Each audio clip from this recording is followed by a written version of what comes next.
There's a lot I want to say about these guys. But it's interesting that most of the Egyptologists or Comitians or Nawabians, even Dr. York himself, he never translated anything from Ethiopic, and the Ethiopic he used in a lot of his older books was like upside down and wrong, basically. But you wouldn't know that if you don't know Ethiopic. And most of these people that claim to know some Ethiopic know very little Ethiopic. They haven't made a comparison of ancient Egypt or ancient Kemet with ancient Ethiopia or with the Ethiopic language. You understand? Most of them even mispronounce the Ethiopic language, call it G's or Geeds or something like that, when it's actually KeGibS. You understand? That is the pronunciation. So if they don't even got the discipline, you see, language is a discipline. You understand? And it's just shocking, surprising. I mean, one's like, say, Dr. Ben. Okay, he's in a different category than most of them. So we could say he's a master in that sense, because he actually knows some of, if not most of, the languages he's dealing with.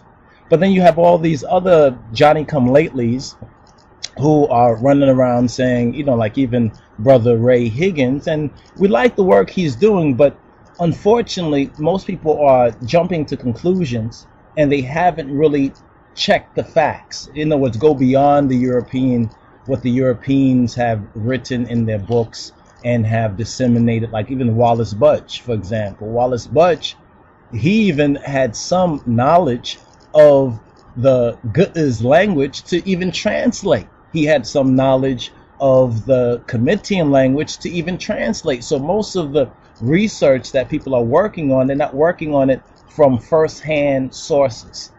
And then if you look at the whole legend and the oldest, remember there's like about 3 to maybe 5 different redactions of the whole Osirian or Osiris and Isis legend or myth or theology, however you want to categorize it or call it. There's at least 3 to 5 redaction. All depends on which sources you go to and how closely people want to align the stories. But from the oldest version of the story, Osar and Oset were sent from the headwaters of the Nile from beyond the Nu.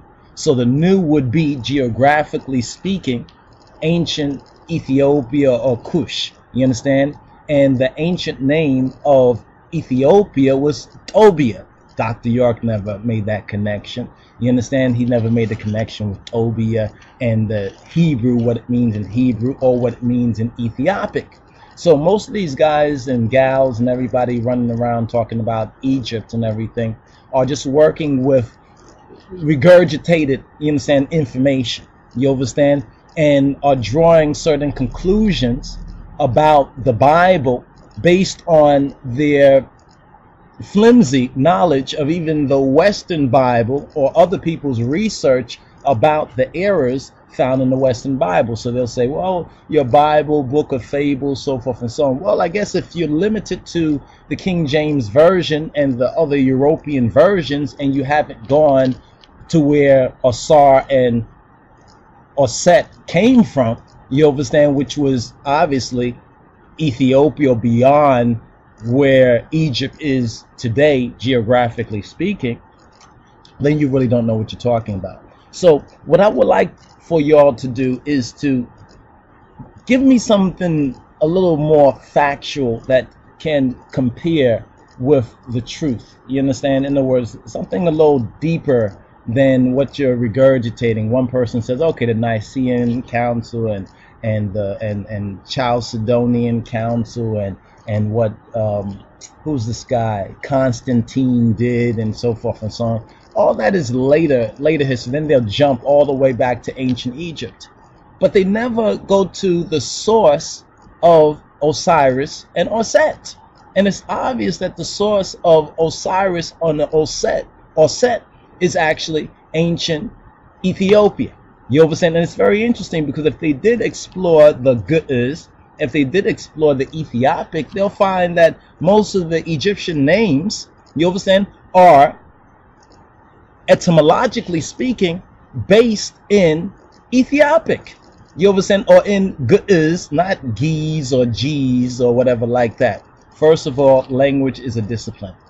And if you're not disciplined enough, you understand, to learn the proper enunciation, the proper pronunciation, the proper etymology of Egyptian languages, you understand, then you really have to question whether you are dealing with a more advanced version of a fable, but still dealing with a fable because there's really no science to it, you understand, if you don't have an accurate knowledge of it. Because a lot I want to say about these guys.